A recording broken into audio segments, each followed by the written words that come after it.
हाँ जी। ऐसे इंसिडेंट को डिफेंड नहीं किया जाता है, ना कोई डिफेंस कर रहा है इसमें कि कोई डिफेंड कर रहा है। लेकिन एक फर्क साफ है, एक मुख्यमंत्री कह रहे हैं कि मैं ऐसी कड़ी सजा दिलाऊंगा, उनकी 7 पुश्तें याद रखेंगी।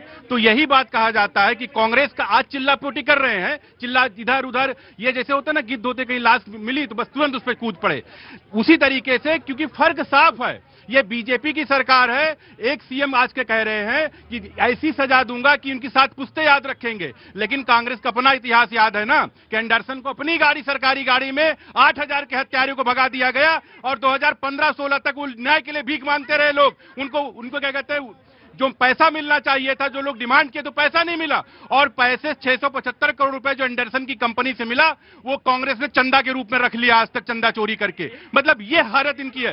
दूसरी चीज है, वो लॉजिकल बात है कि जल जीवन मिशन किसने शुरू किया था? आदरणीय नरेंद्र मोदी जी ने कहा था। आज सब लोग कह रहे हैं कि पानी का अधिकार होना चाहिए। 2014 के पहले कभी बोलता था कोई पानी, स्वच्छ पानी का अधिकार होना चाहिए, शौचालय का अधिकार होना चाहिए? कोई नहीं बोलता था, सब चिल्लाते थे। अरे एक भी किए आप? नहीं किए ना। वाटर डिस्ट्रीब्यूशन नेटवर्क, अमृत योजना के थ्रू पैसा जाता है। वाटर डिस्ट्रीब्यूशन नेटवर्क में तेलंगाना, हिमाचल प्रदेश, कर्नाटक के अंदर बताइए टॉप 20 में आते कि नहीं आते? नहीं आते ये लोग। सबसे ज्यादा पैसे का घोटाला अमृत योजना में, जहां वाटर डिस्ट्रीब्यूशन नेटवर्क पहुंचाना है, इनके यहां है। एसटीपी अगर प्लान देखा जाए कर्नाटक के अंदर, आप देख के आइए सीवरेज ट्रीटमेंट प्लांट की हालत क्या है, वाटर ट्रीटमेंट के प्लांट की हालत क्या है। बात देखिए, वो ऑटो वाले हैं, इनकी बात को आप हल्के में मत लीजिएगा। मैंने तो जिंदगी में ले लिया कभी। एक आम आदमी की बात को हल्के में मत, ठीक वो ऐसा कपड़ा महंगा नहीं पहन के आते, मेहनत करते हैं, क्योंकि इनको खबर रहती है कि एक बात की, जब कमलनाथ की सरकार थी, वाटर डिस्ट्रीब्यूशन नेटवर्क के लिए जो वहां पे लोगों को दिया गया टेंडर ना, उसका जब शिवराज जी पुनः मुख्यमंत्री बने, टेंडर कैंसिल किया गया, ऐसे कंपनियों को ब्लैकलिस्ट भी किया गया, क्योंकि जो पाइप बिछाई जाती है, तमाम चीजें हैं, जांच जब होगी सब कुछ सामने आएगा। मैं बिल्कुल आपके पास ही आऊंगा। इधर आई, यहाँ आइए जी, मैं आ रहा हूं बेटा, आ रहा हूं। अभी बड़ा मजाक वाली बात, देखो अभी 2 दिन पहले की बात है, भ्रष्टाचार की बात कर रहे थे इसी दिल्ली में, इन्हीं की सर एमसीडी में भी है और राज्य में भी है, केंद्र में भी है, ट्रिपल इंजन सरकार है। ये देखो ऑटो वाले भैया बैठे हैं, परमिट इनको तब मिला जब 800 रुपए की घूस दे दी। पूछ लो, यही रावलाल जी पूछो। और ये भ्रष्टाचार की बात कर रहे हैं, हम नोएडा की भी बात कर रहे हैं, पानी की बात कर रहे हो ना, स्वच्छ जल की बात।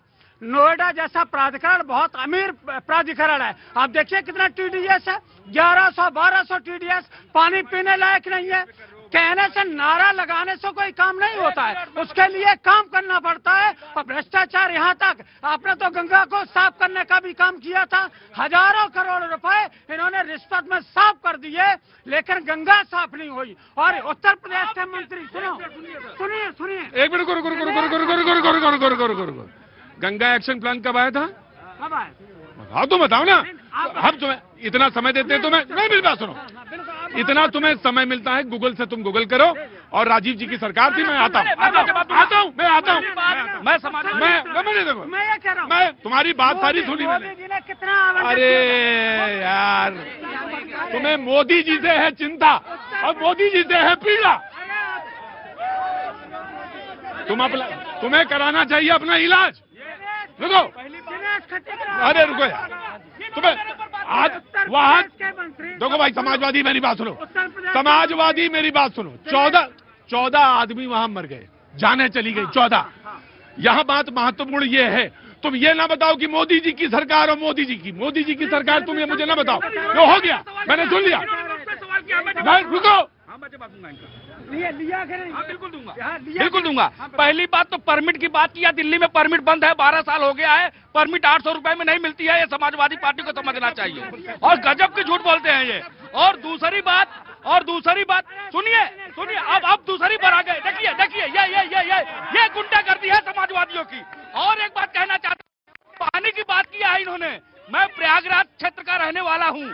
आप प्रयागराज से लेकर के मेजा, मांडा, जिगना, मिर्जापुर, सोनभद्र तक चले जाइए, आपको जल संडल मिलेगा। ये झूठ बोलने वाले लोग, इन्होंने कभी जल संडल नहीं दिया। गंगा की बात करते हैं, इनके नेता गंगा में डुबकी लगाए, प्रियंका गांधी गई गंगा में, गंगा जल उसमें किया और गंगा में घूम करके नहा करके आई, गंगा साफ नहीं हुई। तो ऐसे एक मिनट, देखिए किसी का विजुअल या इसका विजन ना लीजिए। आप इधर आइए, अब आपको भी मौका मिलेगा। मैं वही कह रहा हूँ, इनके नेता, समाजवादी पार्टी के नेता गंगा में डुबकी लगा के आए, प्रियंका गांधी डुबकी लगा करके आई, और ये गंगा साफ नहीं हुई तो ऐसे डुबकी लगा करके चले आए क्या? खाली गुमराह करते हो देश को। और समाजवादी लोग वो हैं जो झूठ और भरे बात करनी और मक्कारी करनी इनकी आदत है। गंगा साफ में आपको याद है उमा भारती जी जल संसाधन विकास मंत्री थी, उन्होंने कहा 2020 तक गंगा साफ हो जाएगी, अगर नहीं हुई तो मैं जल समाधि ले लूंगी। 2020 के बाद जब उनसे पूछा गया मैडम क्या गंगा साफ होगी, अब मैं मंत्री थोड़ी हूँ, अब क्या आप जल समाधि लेंगी? अब मैं मंत्री थोड़ी, अब जो मंत्री जाके उनसे पूछो। पहली चीज। दूसरी चीज, भाई साहब ने कहा मोदी जी बहुत चिंतित है, मोदी जी बहुत चिंतित है, घटना पे मोदी जी बहुत चिंतित है। मोदी जी चिंतित कब हुए थे? जब शिखर धवन का अंगूठा टूटा था, ट्वीट कर दिया शिखर धवन का अंगूठा टूट गया है, लेकिन उसके बाद आज 14 बच्चे मर गए। सुबह से एक ट्वीट आया तो दिखा दीजिए। देखिए सुबह से एक आप कितना चिंतित हुए थे ये बताइए? जो एयरफोर्स के जवानों को यासिर मलिक ने मौत के घाट उतरवा दिया, आप पीएम हाउस में बिरयानी खिलाने, आप लोग सिर्फ घटिया और खटी राजनीति करते हो। मैं बिल्कुल आपको दूंगा। मैंने एक सवाल पूछा था आपसे कि वो एक्स, हाँ बोलो बेटा। सर मोदी जी से ट्वीट मांग रहे हैं 14 लोगों की हत्या पे। हमने मान लिया गलत को गलत, सही को सही बोलने में कोई दिक्कत नहीं है। 14 लोगों की मौत पे मोदी जी से 2 दिन में ट्वीट मांग रहे हो। कांग्रेस ने पहलगाम टेरर अटैक में कौन सा ट्वीट करा था? कौन सा ट्वीट करा था? पॉलिटिक्स, चिल्लाइए मत, पॉलिटिक्स। अरे पॉलिटिक्स में मुद्दा दबा दो, पन्ने पे पन्ने पलट दो, संविधान हिलाएंगे झुलाएंगे, लेकिन उसको पढ़ के समझेंगे नहीं। अकल है नहीं। सरकार बनाने चले, 70 साल से सरकार में थे तो कुछ करा क्यों नहीं? 15 साल आए हैं, सब्र करो। हमने मान लिया गलत, हमने मान लिया गलत। I'm coming. उसने कहा थोड़ा सब्र करो। कांग्रेस के प्रवक्ता की आवाज आई, कितना सब्र करें? अरे भाई सब्र तो करना ही पड़ेगा, सब्र तो करना ही पड़ेगा। 14 से जब ये मौतों का आंकड़ा 1400 हो जाएगा तब सब्र करें, तब आवाज उठाए। जब 14 के 1400 हो जाएंगे तब आवाज उठाए। कुशीनगर में आप आए दिन दलित की बात करते हो। कुशीनगर में एक दलित बेटे की निर्मम हत्या हुई है, कुशीनगर गोरखपुर में। आपने कितनी आवाज उठाई और ईडीए पीडीए वालों ने कितनी आवाज उठाई, ये भी बताइए। जिहादियों ने मारा है। अभी एक शब्द कह रहे थे, ये हमारे ऑटो वाले भैया, मैं इनका भी सम्मान करता हूँ। सुनिए भाई ऑटो वाले भैया जी, हाँ मैंने परमिट सब निकल गए, फिटनेस के 800 रुपए दिए, राहुल लाल जी कब आए? इन्होंने कहा 800 रुपए मैं आज दे के आया हूँ और लगाया गरीब, बोला नहीं दिया कि नहीं दिए। अब देखिए मैं, लेकिन पेंटिंग में पैसे नहीं लगेंगे, ऐसे पास हो जाएगी गाड़ी। डेंट होता है इसमें, तब जाके गाड़ी पास होती है। लगे 800 रुपए। चलिए वो सब छोड़िए। मैं ये कह रहा हूँ कि जो 14 लोगों का जो वहाँ पर जिस तरीके से दूषित पानी की वजह से जो मरे हैं लोग, उन पर सख्त कार्रवाई होनी चाहिए, जो अधिकारी दोषी हों। और जब से ये अगर सूचना आ रही थी और वो इस पर ध्यान नहीं दे रहे थे, तो सरकार को चाहिए कि उनके खिलाफ चाहे उन्हें नौकरी से बर्खास्त करना पड़े, क्योंकि उन्होंने किसी का जीवन लिया है। और कई लोग बीमार हैं, उनका भी ऐसा कि वो कभी भी उनको कुछ भी हो सकता है। मैं बिल्कुल आपकी बात से सहमत हूँ, ये वाली बात से बिल्कुल सहमत हूँ। तो मैं आ रहा हूँ, अब आप उधर आइए। ऑफकोर्स सुन लिया मैंने, देख लिया, इधर आए। ये कम टू दिस साइड। केवल एक ही चीज कह रहा हूँ। हाँ। देखिए नगर निगम के ऊपर आरोप लग रहे हैं। 1989 से लोकसभा चुनाव भारतीय जनता पार्टी जीत रही है, 1998 से वहाँ पे नगर निगम का चुनाव भारतीय जनता पार्टी जीत रही है। इस भारतीय जनता पार्टी ने सबसे जीत का मार्जिन, जनता ने जो पूरा प्यार मोहब्बत इंदौर की जनता ने दिया, उसके बदले में जनता को क्या मिला? जहरीला पानी। इस सवाल का उत्तर तो देना पड़ेगा ना। सत्ताधीशों से ही सवाल पूछे जाएंगे। राइट, उसके बाद हाँ जी बिल्कुल इनने सही बोला। मेरा प्रश्न बस एक है, इन्हें समस्या उन अपराधी अधिकारियों से है या पॉलिटिकल पार्टी से है? मेरा प्रश्न ये है, दोनों से है। इन्होंने कहा एक मिनट रुकिए, इन्होंने कहा दोनों से। आज के बाद मेरी डिबेट में किसी ने नपेंद्र मिश्रा का नाम लिया, नपेंद्र मिश्रा लग गया, समाजवादी फंस गए। आज के बाद अगर किसी ने नपेंद्र मिश्रा का डिबेट में नाम लिया, तुमने अपने दोहरी पा। आज के बाद नपेंद्र मिश्रा का नाम ना लेना। लो देखो, अगर सुनो मेरी बात सुनो, अगर अधिकारी दोषी है तो फिर नपेंद्र मिश्रा का नाम ना लिया करो, नपेंद्र मिश्रा का ही। और अगर अगर मौजूदा सरकार मुलायम सिंह की दोषी है तो फिर उसी को तानो, फिर उसी को डालो। सरकार से तो अरे अब तो कुतर्क ना करो, तर्क करो। ये दोहरा चरित्र है, कुतर्क नहीं तर्क। ये बेनकाब हो गए आज यहाँ पे, ये बेनकाब हो गए। मेरा ये कहना है कि अधिकारियों को सख्त से सख्त सजा मिलनी चाहिए और जल्दी से जल्दी सजा मिलनी चाहिए। अगर अपराधी, अगर लोग मरे हैं। और दूसरी बात, जो असंवेदनशील, सुनिए, और जो असंवेदनशील कोई भी हो, नेता भी हो, कोई असंवेदनशील बयान देता है वो भी गलत करता है और वो घनघोर निंदा का पात्र है। जी बिल्कुल, कोई पार्टी हो। और यहाँ पर और मेरा सुझाव है इन राजनीतिक पार्टियों ऑपोजिशन के, मैं कहता हूँ राजनीतिक गिद्ध ना बने आप। या यहाँ पे लोग मरे हैं, यहाँ पर अपने राजनीतिक इंटरेस्ट को बिल्कुल गिद्ध बन रहे हैं। आप इसको अवसर ना समझें, ये अवसर नहीं है, ये राजनीतिक। बीजेपी मैं आ रहा हूँ।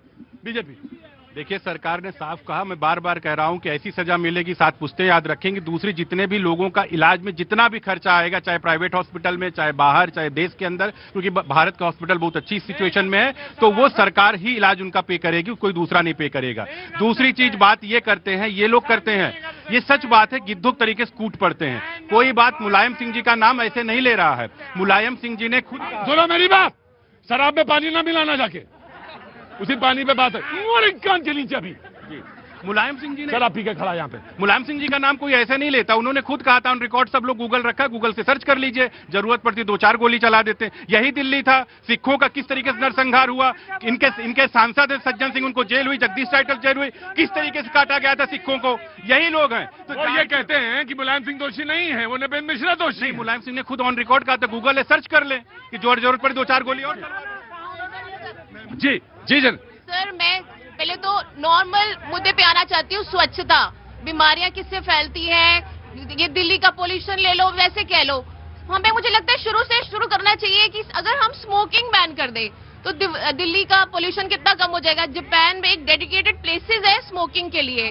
प्लस अगर ये पान, गुटखा, तंबाकू बंद हो जाए, नालियां जाम होनी बंद हो जाएंगी, प्रदूषण बंद हो जाएगा, गंदगी। मैं दिल्ली आई हूँ आज बहुत सालों बाद से। कहाँ से आई? मैं चंडीगढ़ से आई। चंडीगढ़ से आई जी, क्या नाम है आपका? श्वेता मलिक जी। मैं आज बहुत सालों बाद आई हूँ, मैं देख के दिल्ली डिसअपॉइंट हुई हूँ। चाहे मैं बताऊँ, मैं आई एम मोदी फैन, सीधी सी बात है। नहीं तो इसमें कोई गलत थोड़ी ना है, आप हैं तो आप हैं। हाँ है, बट हर जगह वो गुटके, पान, तंबाकू के कचरा, अगर ये बंद हो जाए ना, मैं कहती हूँ आधी दिल्ली साफ है, हवा साफ है, सिगरेट के लिए डेडिकेटेड प्लेसेस बनाई जाए। Smoking on public places is ban. कहीं लिखा है, कहीं अवेयरनेस है, किसी ने नहीं फैलाई। ये अवेयरनेस फैलानी चाहिए, इसी से आधा पोल्यूशन खत्म हो जाएगा दिल्ली। अरे बहन, यहाँ तो ये है कि वो कंपटीशन करते हैं छल्ला बनाने की। बिल्कुल। कौन बनाऊ?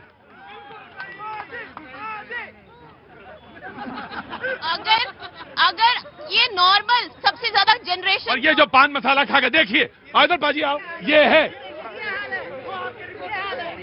ये देखिए, ये आलम देखिए, ये है, ये खा के तो। और ये आज की जनरेशन मैं देख रही हूँ कि बहुत अवेयर हो रही है।